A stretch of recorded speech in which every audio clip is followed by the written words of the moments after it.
So ngayon, alam na natin kung bakit importante ang goal. Ay alamin naman natin kung ano ang tatlong goal ng Diyos sa iyong pamilya.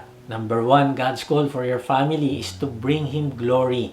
Ang goal ng Diyos para sa iyong pamilya ay magbigay kayo ng karangalan sa Kanya. Binibigyan tayo ng Diyos ng pagkakataon na parangalan natin siya sa pamagitan ng ating pamilya. Pero, paano ito mangyayari? Mangyayari ito kung ang bawat miyembro ng pamilya ay susundin ng kalooban ng Diyos. Pero ano ba ang kalooban ng Diyos? Ang isa dito na sobrang importante ay ang bawat miyembro ng pamilya ay maging asin at ilaw sa mundong ito. Gayun din naman, dapat niyong paliwanagin ang inyong ilaw sa harap ng mga tao upang makita nila ang inyong mabubuting gawa at papurihan ng inyong Ama na nasa langit. Kung ikaw ay asawang lalaki, makakapagbigay ka ng papuri sa Diyos kung mamahalin mo ang iyong asawa ng walang kondisyon. Mga lalaki, mahalin ninyo ang inyong asawa na gaya ng pagmamahal ni Kristo sa iglesia. Inihandog niya ang kanyang buhay para sa iglesia. Ang pagmamahal na ibibigay mo ay sacrificial, kaya magbago siya o hindi. Kasi ang pagmamahal na iniutos sa iyo na gagawin mo sa iyong asawa ay ang kagaya ng pagmamahal ng Panginoong Hesus sa atin. Kung ikaw ay asawang babae, ay makakapagbigay ka ng papuri sa Diyos kapag nagpapasakop ka sa iyong asawang lalaki. Kung paanong nasasakop ni Kristo ang iglesia, gayon din naman ang mga babae ay dapat pasakop ng lubusan sa kanilang sariling asawa. Kung tayo ay magulang, makakapagbigay tayo ng papuri sa Diyos kapag pinalaki natin ang ating anak sa pagdidisiplina at panuntunan niya. Ituro sa bata ang daang dapat niyang lakaran at hanggang sa paglaki, di niya ito malilimutan. Alam mo ba na sa statistics sa Amerika ay napag-alaman nila na napakalaki ng impact ng tatay sa kanilang mga anak. Ang kadalasan na dahilan ng suicide, behavioral disorder, school dropouts, teen pregnancies at substance abuse ay galing sa isang pamilya na may dysfunctional na tatay. O kaya absentee father, maring naroon pero walang time o kaya totally ay iniwan na ang pamilya. Kaya nga kaibigan, sikapin mong gampanan ang iyong tungkulin na binigay ng Diyos bilang tatay. Kung ikaw naman ay anak, makakapagbigay ka ng papuri sa Diyos kung igagalang mo ang iyong magulang.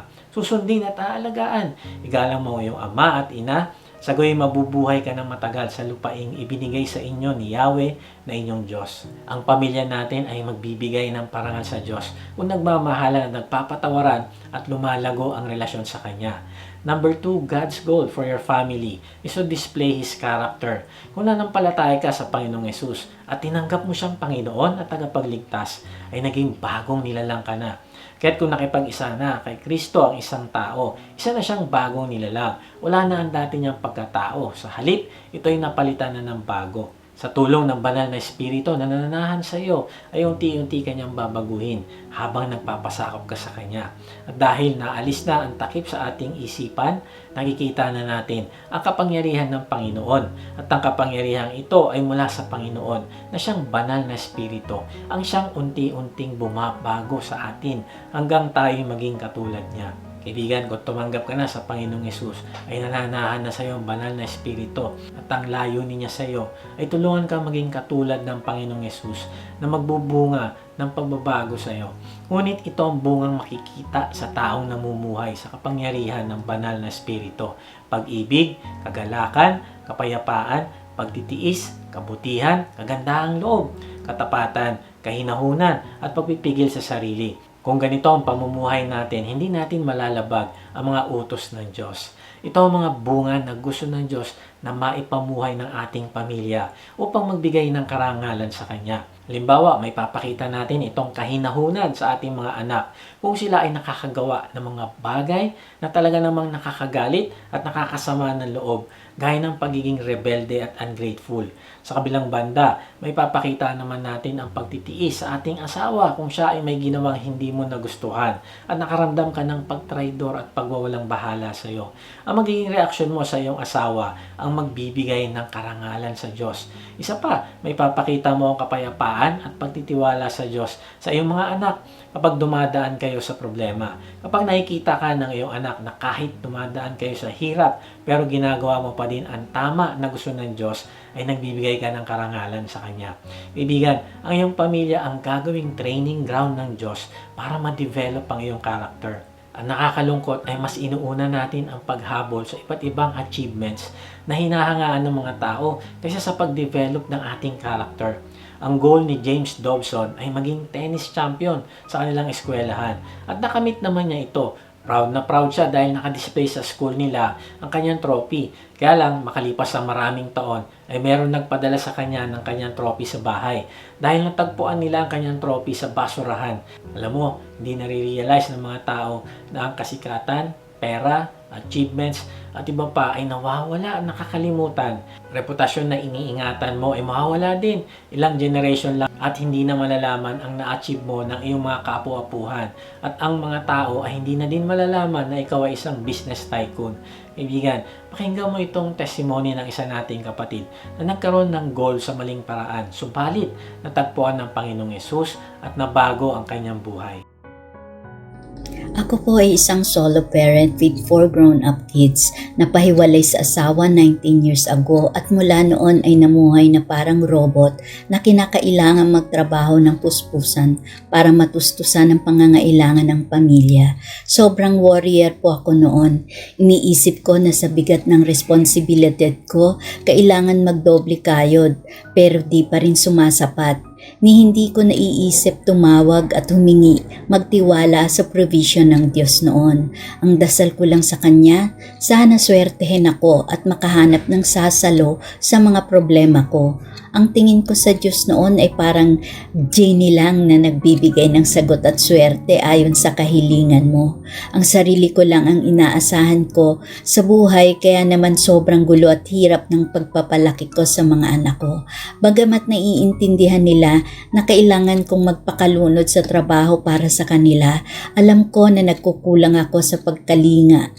Dumating ako sa point na para lang may makatuwang ako sa pag-aasikaso sa mga gastusin at financial na pangangailangan, nakipagrelasyon ako kahit sa maling tao. Nahulog ako ng husto sa maling relasyon na yon, kahit alam ko na sa mata ng mga tao at mga anak ko ay may pagkontra sa ginagawa ko.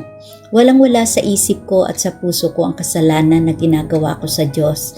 Halos hindi na nga ako nagdarasal at tumatawag sa Kanya noon dahil naibigay na ng maling relasyon ko ang lahat ng ipinagdasal ko sa Kanya noon. Sabi ko sa sarili ko, ito na ang swerte na hiniling ko sa Diyos. Nagkaroon ako ng maayos na buhay at nakatikim ng pahinga at ginhawa.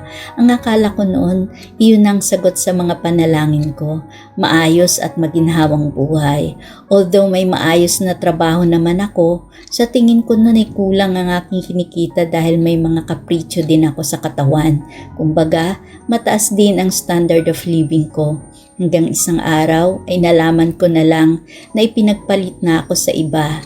Halos gumuho ang mundo ko noon. Nawalan ako ng kakampi, nawalan ng taga-suporta, nawalan ng makakapitan.